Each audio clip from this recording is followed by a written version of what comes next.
What is going on, y'all? It is the Caveman back at it again with like the third version of the cave that I have run on my channel, except this time it's not live. I don't have a guest. I'm by myself in my room, and it is a podcast. There are so many podcasts in the universe nowadays. I figured I might as well take a stab at it, dip my toe in the water, and we're going to be talking about anything and everything football related on this channel. Are you surprised? Are you really surprised? But this time, I'm going to be involving some wine in the process because as a football fan, as a Bills fan, we like to indulge in different types of alcohol. I personally, inspired by Brett Coleman, would like to feature some wine. This is very cheap wine. It was like $6. I'm broke. I'm poor. I'm cheap.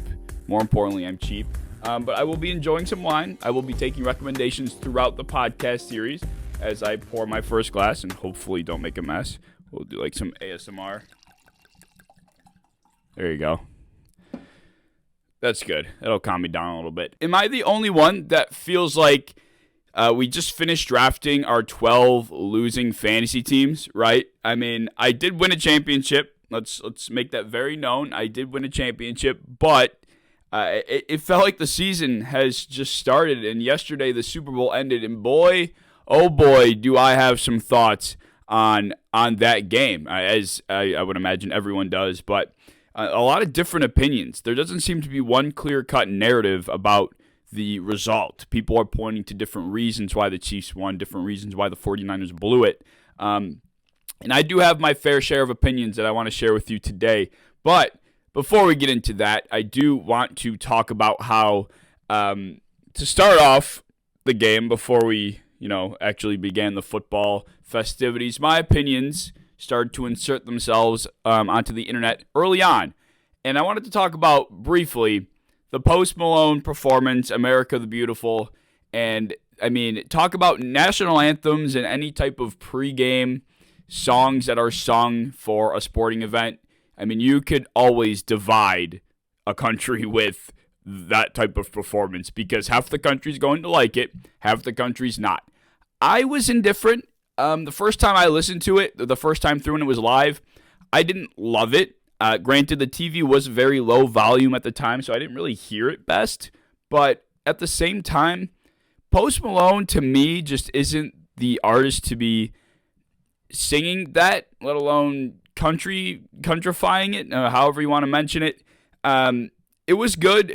I went back and watched it after the fact. It was better than what I originally remembered, but still, I thought it was mid. To me, playing sports growing up, the national anthem, or America the Beautiful in this case, that song is you're standing there as an athlete, and you're getting in the zone. You're getting ready to go, right? And to me, putting a country spin on America the Beautiful, I feel like it just removes the intensity, the originality. I don't know. It's weird. And then, of course, they did follow it up with the actual national anthem with Reba, I believe. But still, I thought it was mid. Post Malone's super talented. It was on display there, but I wasn't a big fan. And then 5 minutes into the game, we were greeted with Travis Kelce nearly getting pulled off the field for,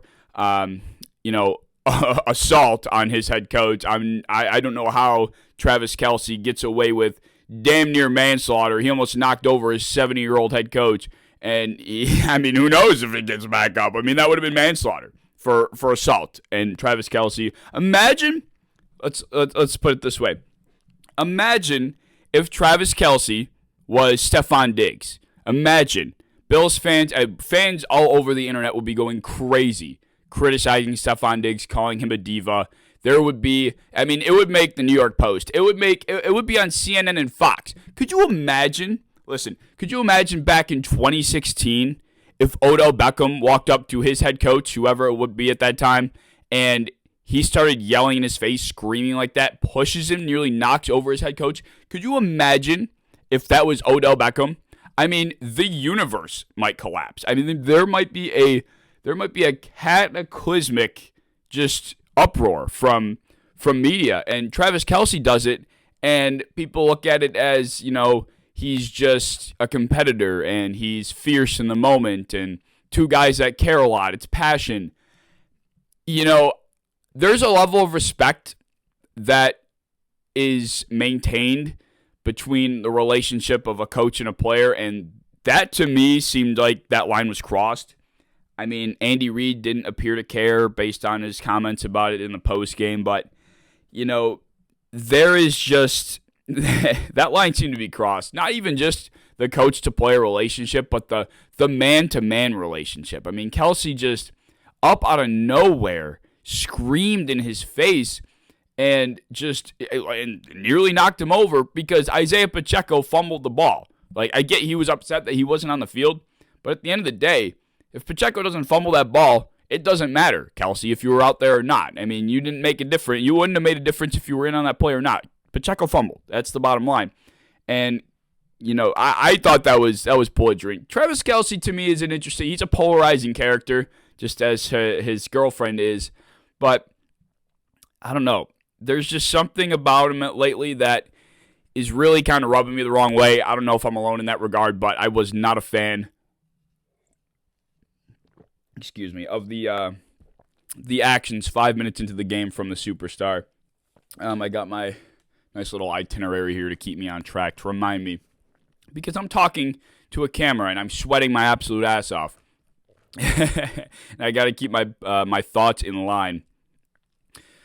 Niners defense. Let's talk about the Niners defense. Let's get into actual football here. 3 points. Held Kansas City to 3 points in the first half. 3 points in which came at the tail end of the second quarter. Patrick Mahomes was contained for pretty much the entire quarter.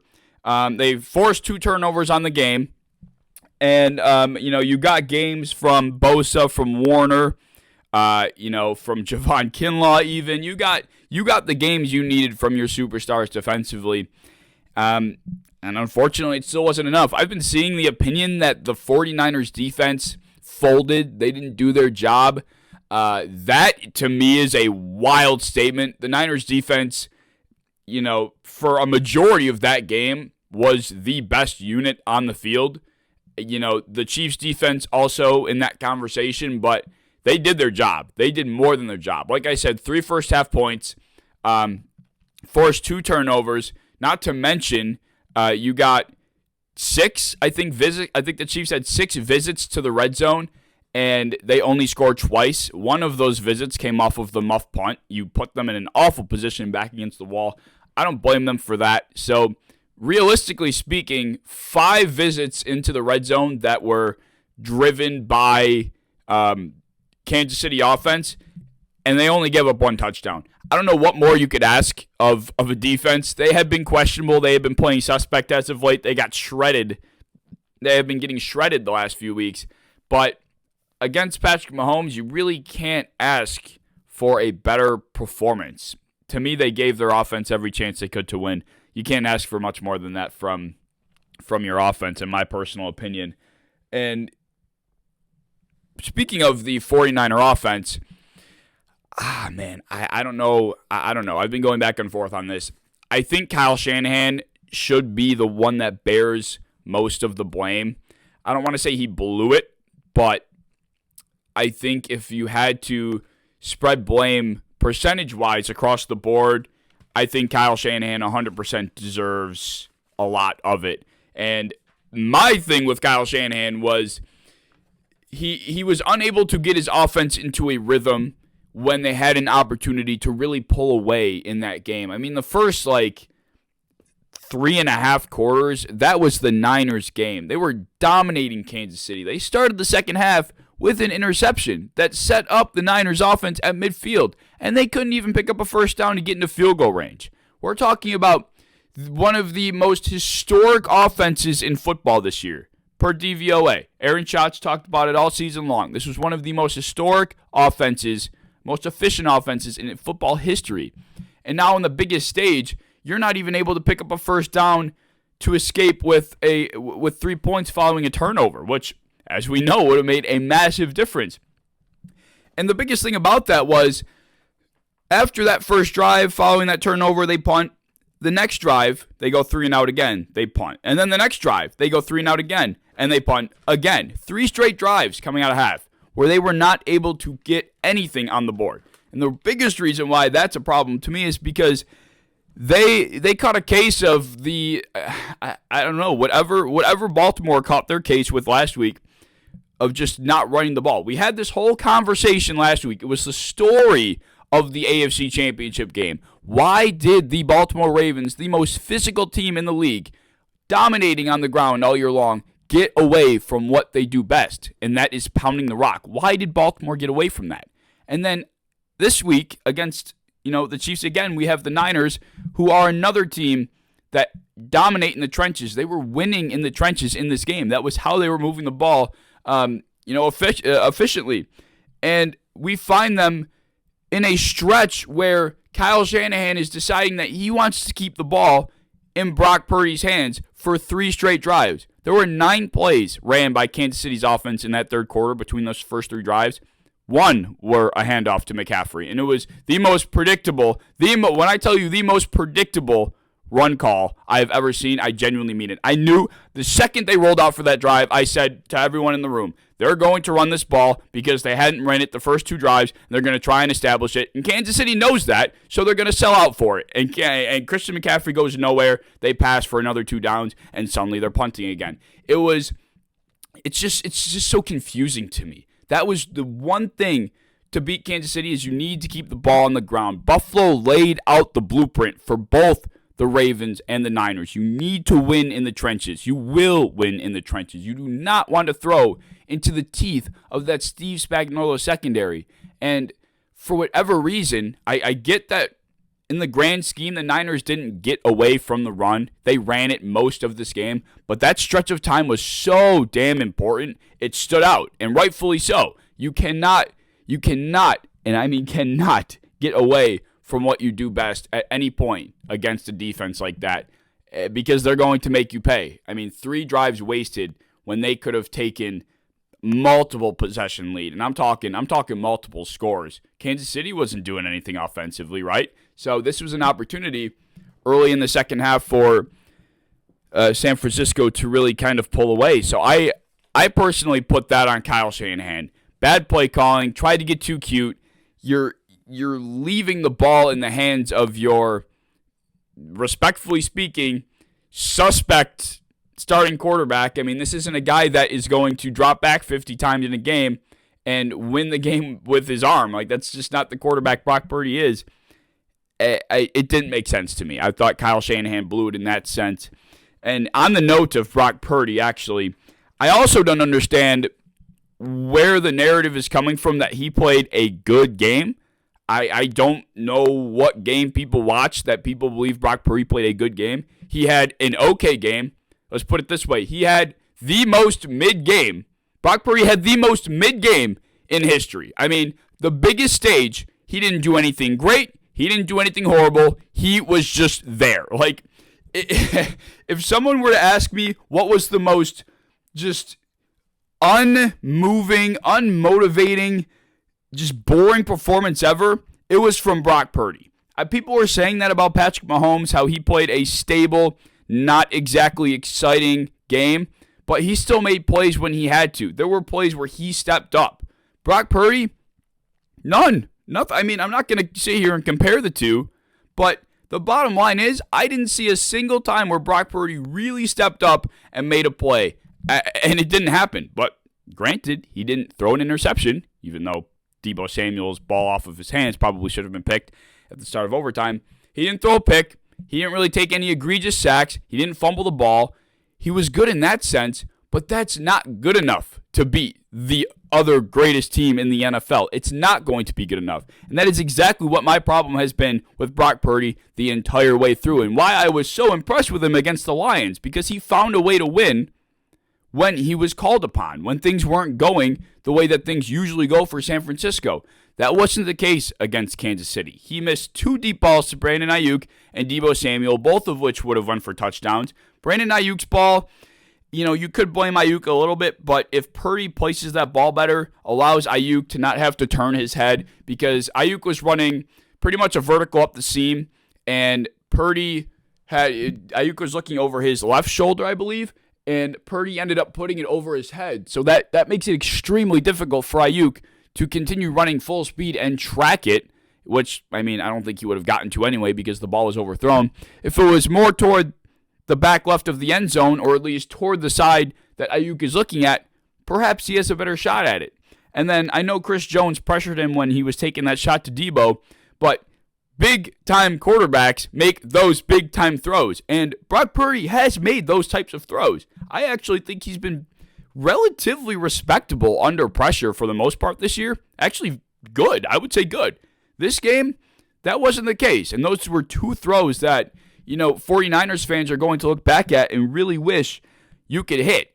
And otherwise, when your offense is stale, which the San Francisco offense was stale for most of the game, you would like to think that the most important position on the field, being the quarterback, you'd like to think you have a guy that can break that can kind of escape the staleness and escape the stalemate that is going on and make a big play here and there, be creative, be a playmaker. And Brock Purdy just wasn't any of that.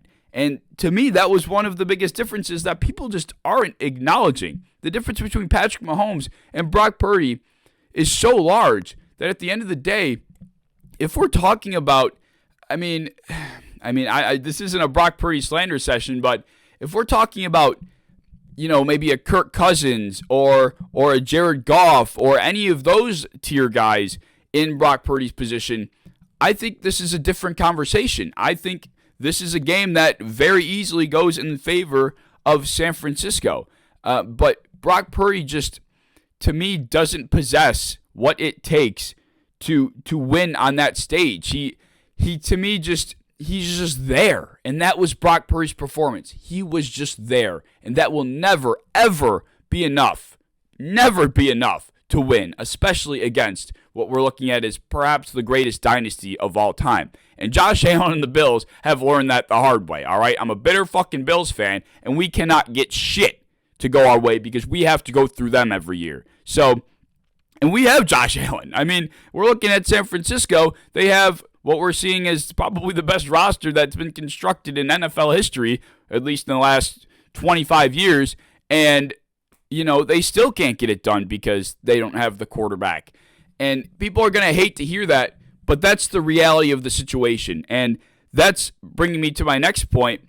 The Niners have, I think, officially ended the era of being able to win with flat base quarterback play. And what I mean by flat base is a quarterback that, like Brock Purdy played in the Super Bowl, it doesn't make a difference, bad nor good. You know what you're going to get from him. You know what to expect. It's flat base. In stock, it's a stock trend. Flat base is. I'm not a big stock guy. I'm not into economics like that. But I was doing my research, and flat base is just pretty much a plateau. It's just stagnant. You know what you're going to get. It's safe, if you will. And that's just not enough in today's day and age. There are way too many aliens at the quarterback position where if you have a flat base and then you have, a Bitcoin, if you have a stock that's just a flat base and then you have Bitcoin on the other side of the field, you're going to lose every single time because Bitcoin is just that much better. It doesn't matter,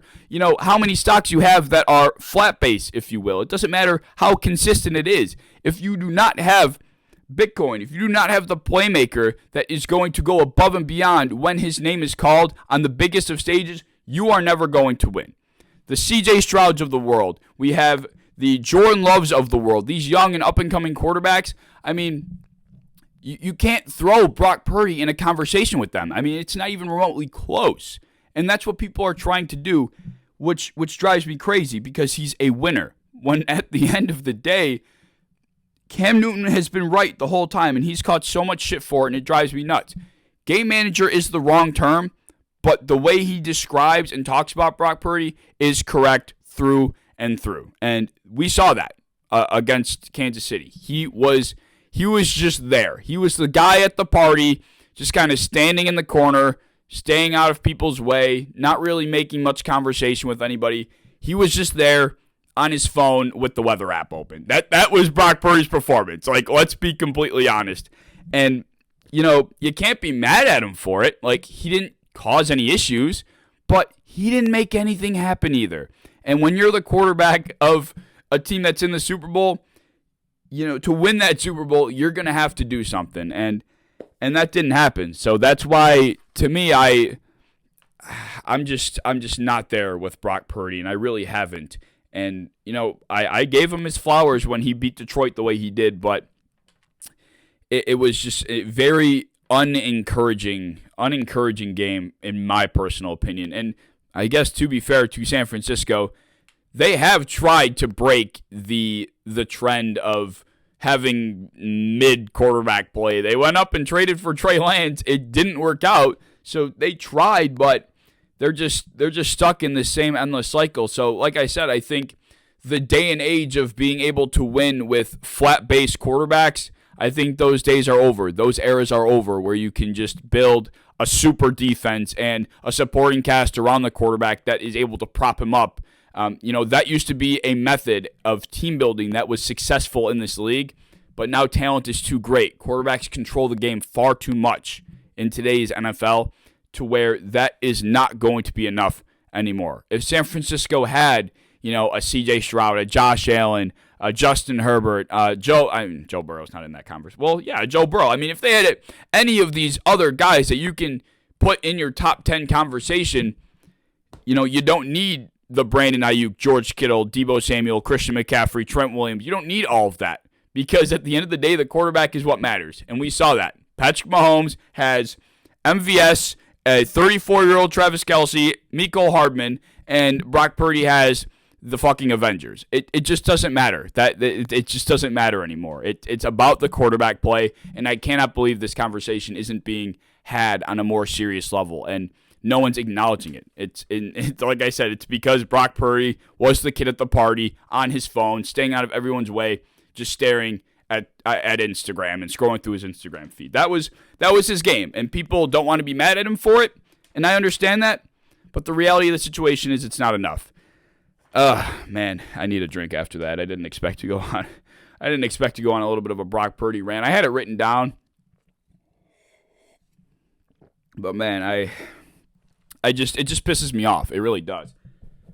Oh, my bandanas are folding upward. Kind of getting used to this podcasting thing. I was struggling to get it started, but as I'm continuing, I think I'm doing an all right job, right? Like, it's not great. My lighting sucks, but hopefully I'll be able to get that all figured out. But last note about the 49ers offense. Flowers to the role players, right? We got guys like Juwan Jennings. Juwan Jennings has been one of the most underrated receivers in football for so long.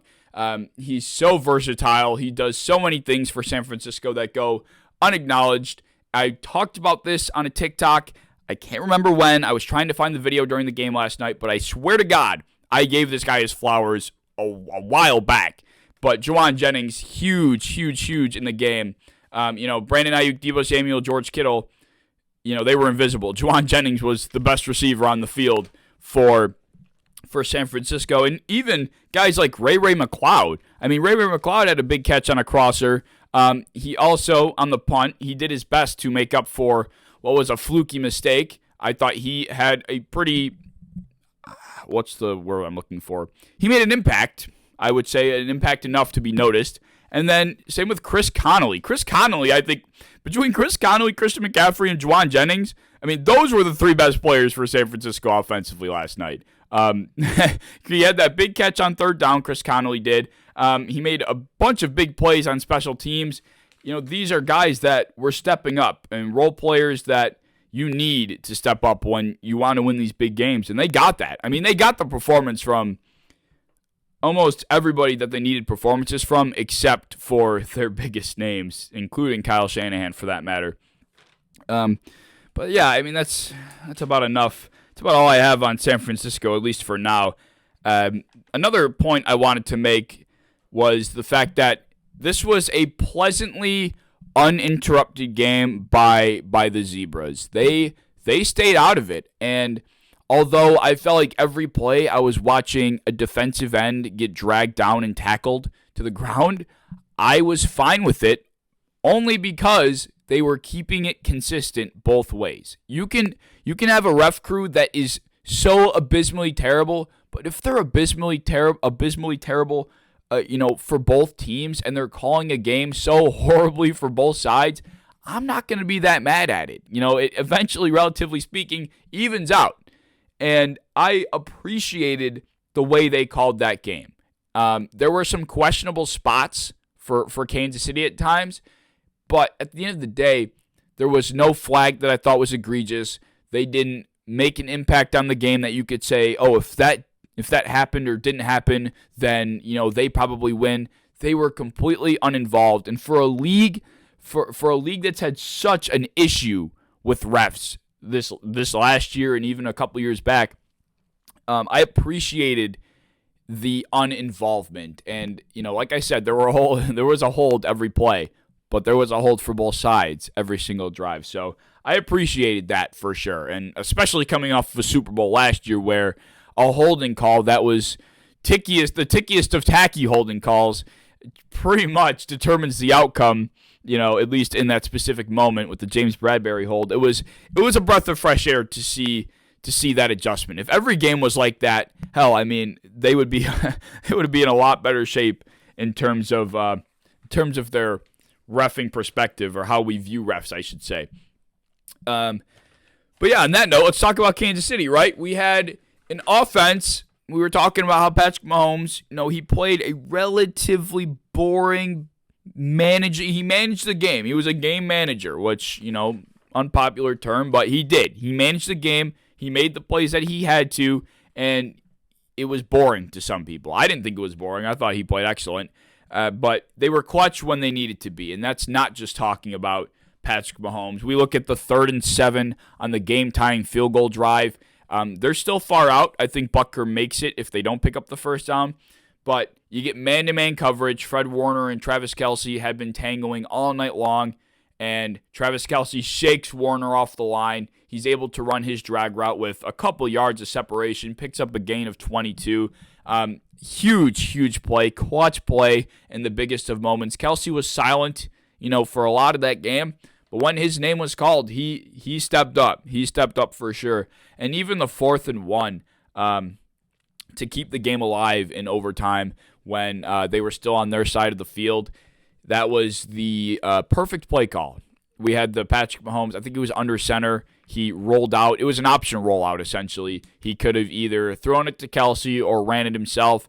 And, I think that is probably, next to the tush push, when executed correctly, the best short yardage play call in all of football. It really is unparalleled in terms of the options you give your quarterback. And when a quarterback's mobile the way that Mahomes is, it's an extremely difficult play to stop, especially if it's not something you see often. The Chiefs don't run option plays with Patrick Mahomes, but all night long, option.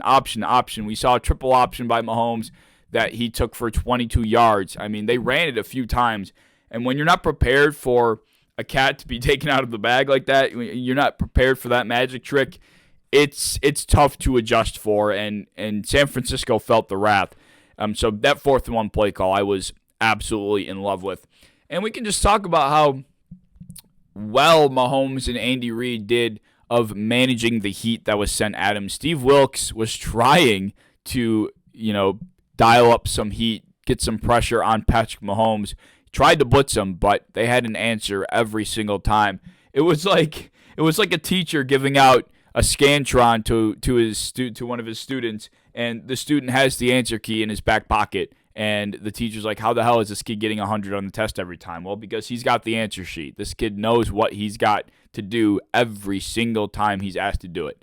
And it was a thing of beauty. It reminds me of, I played hockey goalie my whole life, and when you're watching hockey, you're watching a goalie, the best of goalies make their job look so easy. They make it seem like what they're doing is not difficult because they're so fundamentally sound. Their movement is crisp. They're on time. They're reading and staying ahead of the play. That is what the best of goalies look like. Composed, never flopping, never out of position.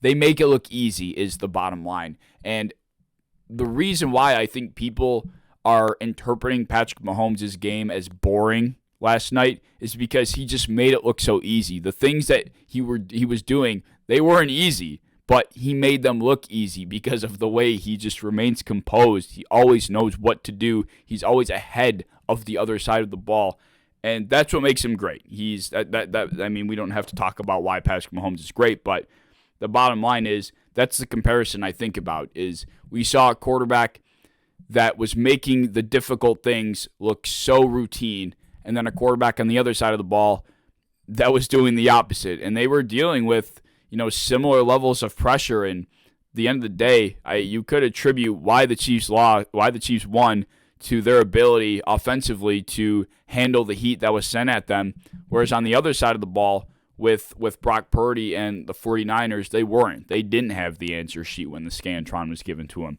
and that was a big difference in this game as well.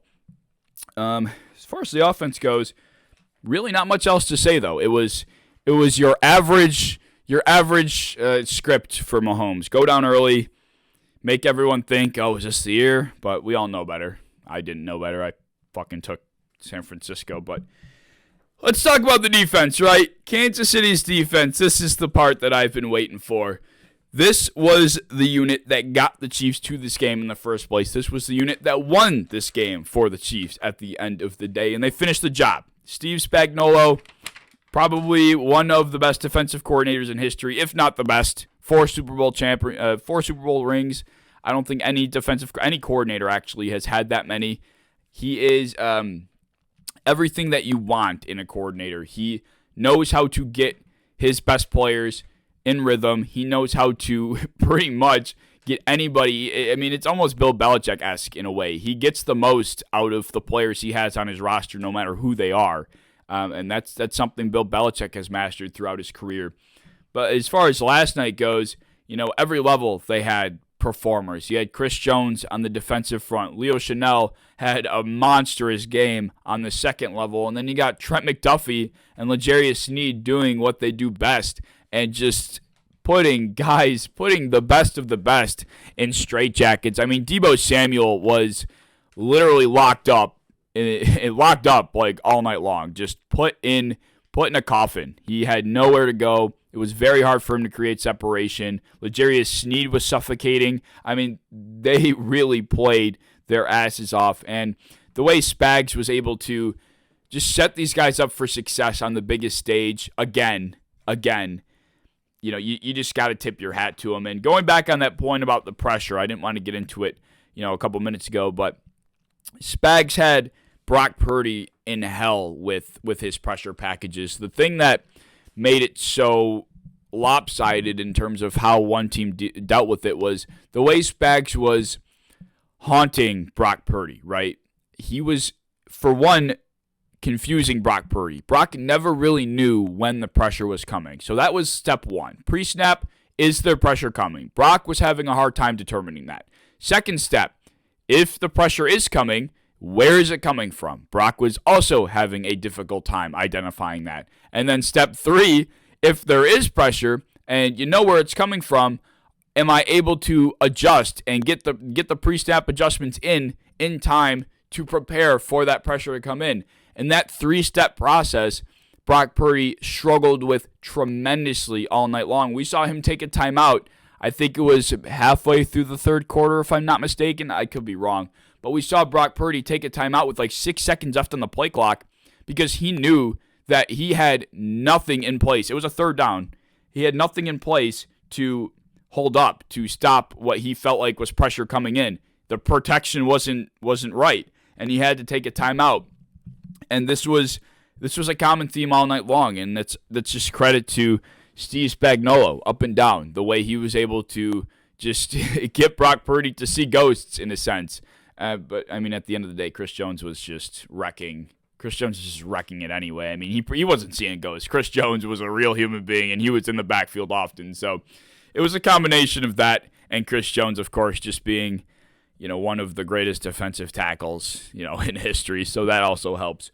But, yeah, I mean, that defense did the job. They shut down Ayuk, Debo, Kittle. They forced San Francisco to win with other guys, which they actually were doing a decent job at, at different points in the game. But for those 3 guys, Ayuk, Kittle, and Debo, to combine for 8 catches and 86 yards, man, you got, what they get, like 9 and 90 from Kelsey alone. That's that's a pretty damning statistic, a pretty damning difference if you ask me. And that brings me to my next point of Moody and Butker. I wanted to talk about this difference in the game. And granted, Jake Moody played well. I'm going to tip my cap to Jake Moody. He made, I think, a 55-yarder and a 53-yarder. He, came up big for the most part. I did not think he was going to make that last kick to put them up by 3. I think that was the kick I'm thinking about, the 53-yarder. I didn't think he was going to make that kick, but he made it. The biggest thing, though, is what we saw in Jake Moody and Harrison Butker when things weren't perfect. So let me explain a little bit further. Harrison Butker took a field goal. He kicked a field goal. I don't know if it was an extra point or a field goal, but it was a high snap. The ball got down late. The timing was completely. It was a field goal. It was the 56, 57-yard field goal. It was the 57-yard field goal. Holy shit! He hit a 57-yard field goal given the circumstances. Okay, right. Let's set the stage. Right, you are playing in the Super Bowl. Your team is struggling, offensively speaking. You need points. You are asked to go out there and kick a 57-yard field goal to set the Super Bowl record. And the snap is high, the ball gets down late, the timing is thrown off, and you have to kick it damn near 60 yards. And somehow he is able to just conquer the adversity and overcome it and drill that ball from that distance. I mean, it's not going to be appreciated enough no matter how much I talk about it. But as a kicker, I also kicked in high school. I was not good at it, and a lot of it was due to the mental side of it, and that's a whole nother conversation, but nonetheless, the mental side of kicking is difficult. So when you consider the context of the game, and you consider the bad snap and the timing, it all happens so fast, and you're having these thoughts cross your mind. You see the ball snapped, it's like, oh shit, it's high, and then you gotta look at it come down, and it's so fast, you have to process everything so fast, and for him to get enough power behind that ball on a snap that was bad in that moment was monumental. And the reason why I bring it up is because you have Jake Moody, on the other hand, a rookie kicker taken in the third round for third or fourth round for fuck whoever knows what reason why they did that. That was stupid when they did it. Another conversation. But regardless, you have Jake Moody on the other side, right, who misses an extra point, who has just a little bit of a brain fart. He kicks the ball, and it's a line drive, low ball that I think it was Leo Chanel actually was able to get a hand on and bats it down. Those are the little mental mistakes that can happen, and that's the difference between Harrison Butker and Jake Moody. Who's to say San Francisco wins that game if that extra point is made? It certainly would have made a difference, but nonetheless, that's the difference, and little differences like that are huge. And we talk about, Dan Campbell having a kicker that he doesn't trust and they never utilized it. I mean, kicker is so important. And once again, San Francisco did try to address it by drafting Jake Moody in the third round. But it's just small things like that don't get talked about. The ability of Harrison Butker to block all of that out, hurl every obstacle that was presented to him in a 4-second span, 3-second span, and still hit that kick. Meanwhile, Jake Moody's asked to kick a routine extra point, and he line drives it. And, whether he got in his head, he just hit the ball wrong, who knows? But that's a big difference, too. The difference between Butker and Moody.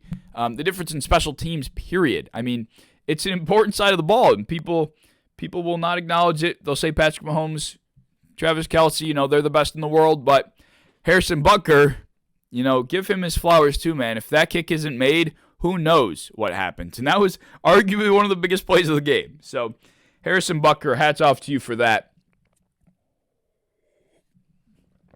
Hold on. Do I have anything more on my sheet? I don't think I really do. Oh, yeah, I do. Oh, yeah, I have more.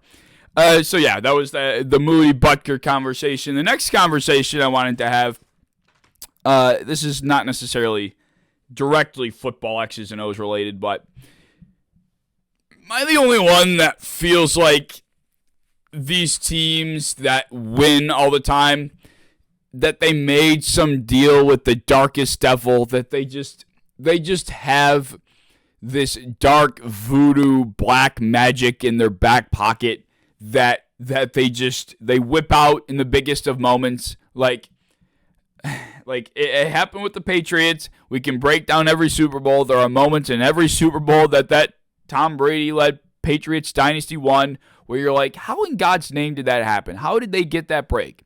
And this was another example against San Francisco with Mahomes and the Chiefs. You get Dre Greenlaw coming out on the field. Dre Greenlaw, the third best defender on San Francisco. He's going out on the field for a routine drive, and the dude tears his Achilles just running on the field. I mean, like, what type of... I feel horrible for that guy. And it's unfortunate that it's looked at like this, but it's the reality of things. That made a huge difference in this game. Dre Greenlaw going down. What kind of break is that? I mean, it's not even like he was involved in a play. Like, nothing was going on. He was just running on the field, and the dude's Achilles pops. What kind of voodoo black magic luck bullshit is that? Like, come on. And then how about the fact that when Kansas City can't muster a single offensive point, they can't do anything offensively, and they catch a break where, you know, they punt the ball, and a 49er is doing his job, just blocking for his return man. And I mean, when I tell you that ball skimmed that gunner, and it hit his shoe. And of course, Ray McCloud is unable to get on top of it, and Kansas City recovers another fumble. Their fumble recovery luck has been ridiculous. And that was a big shift in the game, too. They score on the very next play. They score a touchdown. I mean, that was game-changing. What type of voodoo black magic luck do you have to have for those things to fall into place? I mean, it's a fucking Bills fan. I'm going to get upset. Why is it that people get to watch their team rip off Super Bowls like it's nothing, but my team can't finish off 13 more seconds to fucking move on to the AFC Championship? We can't even make the AFC Championship. It's not fair. It's really not. And the sick part is we have the quarterback that can do it, but we've run into the only other guy that's better than him 3 straight times. Anyway, MVS. I don't think I've ever seen a pass catcher for Kansas City. It didn't take long, but the antics from Kansas City receivers, they revealed themselves again. MVS had a good game, but somehow he might be the first player in history, at least as far as I'm concerned, to turn a 6 to 7 yard gain into a 4 or 5 yard loss. Like, how did he manage to do that? Like, he shook the first guy. If he would have just gone down, he would have gotten forward progress. But the second he started moving his legs again and he started getting pushed back, that's when things went awry. I mean, we joke about it all the time, but we do joke about it, but Patrick Mahomes and that offense had to overcome a lot of bullshit, man. That supporting cast, how do you fucking trade away Tyreek Hill?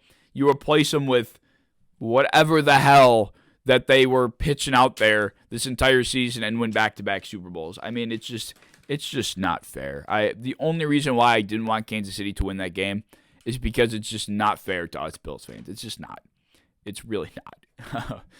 Oh boy, there's a couple other conversations I can get into here. This one will definitely spark some argument. The GOAT tight end conversation. This one always catches some traction. To me, it's between two guys. It's between Travis Kelce and Rob Gronkowski. And, you go on TikTok and you see all these different compilations of Rob Gronkowski stiff-arming somebody or, trucking through 3 guys and scoring a touchdown. And the caption says, imagine thinking Taylor Swift's boyfriend is better than this monster or something stupid like that. The reality is, if you compare the resumes between the two guys, it's pretty clear who the better tight end is over time. And when you cap off what is his 3rd Super Bowl with 90 yards, 9 catches, multiple big plays that kept their hopes alive, I mean, the resume difference is humongous. Kelce holds the receiving yards in a single season record. He holds all the playoff records that Travis Kelce holds are insurmountable. I get that Rob Gronkowski was a physical dominant being that nobody wanted to meet in the open field. But the fact of the matter is, just because Travis Kelce wasn't as imposing as Gronk was, doesn't mean he wasn't as good or better for that matter. He just plays the position differently. And I know people will just say Kelce's a glorified receiver. He's not an actual tight end. I've never understood that conversation. Travis Kelce might not have been as good of a blocker as Rob Gronkowski, but I can guarantee you Andy Reid never, ever would have given Kelce the light of day if he could not block, if he could not hold his own in the trenches. If he wasn't able to, that guy never would have been given the opportunity to be an every down tight end. Or an almost every down tight end. But he proved himself. He can win in the trenches. He does his job when he has to hold a block. And for some reason, people just think because Gronk is a big, pretty much another offensive tackle, that he's automatically this far superior blocker, and Travis Kelce is just a glorified slot receiver. Like, do your homework. Look at the numbers. Look at the difference in playoff numbers. And what's crazy is you can't even argue sample size, because these are the two tight ends in history that have played just as many playoff games as, each other. Both of them have played like 21 or 22 apiece, 23 or 22 apiece. And Kelce's numbers are just out of this world in compared to Gronk. So I know he scored more touchdowns, but let's get real for a second here. And it's not even like Gronk played with a lesser quarterback. I mean, it's really not an argument anymore, in my opinion. It's not. Kelce, to me, has surpassed Gronk as the GOAT tight end. I mean, I think he surpassed him before this game, but a third Super Bowl now. Look at the numbers he's put up. I think he's put up like 1,200 yards, 10 touchdowns in his last 12 playoff games. The numbers from Kelce in his playoff career are they're just not fair. But yeah, I mean, I think that's pretty much all I got as far as the game goes. I don't think I have much more. That was an interesting game that a lot of people took a lot of different things from. My biggest takeaway was, you can't win with flat-based quarterbacks anymore. Like I said, you need a quarterback that can make a difference when things are not going necessarily to plan. And Brock Purdy was just not able to do that when his name was called upon, and he struggled on a consistent drive-to-drive basis. I mean, Kyle Shanahan gave him every opportunity at the top of the second half to make a difference by continuously putting the ball in his hands, and he came up with nothing. And for some reason, people are they're just not talking about it. They're not acknowledging it.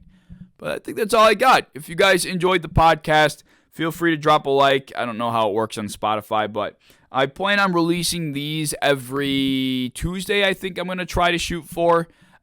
This is Monday. Obviously, it's right after the Super Bowl, so I wanted to get this out ASAP. But if you enjoyed, look forward to the next episode. I'm going to do this every week. Hopefully, it doesn't get too stale. I think, I'll be able to find shit to talk about. There's always enough football to talk about, so I think we'll be all right. If you have any wine recommendations for me, I appreciate it. My $6 Sutter Home wine. If you have any other recommendations for me to try, that would be great. But if you enjoyed, subscribe to YouTube, like on Spotify. Be sure to check out the next episode, and I will see you guys later. Peace.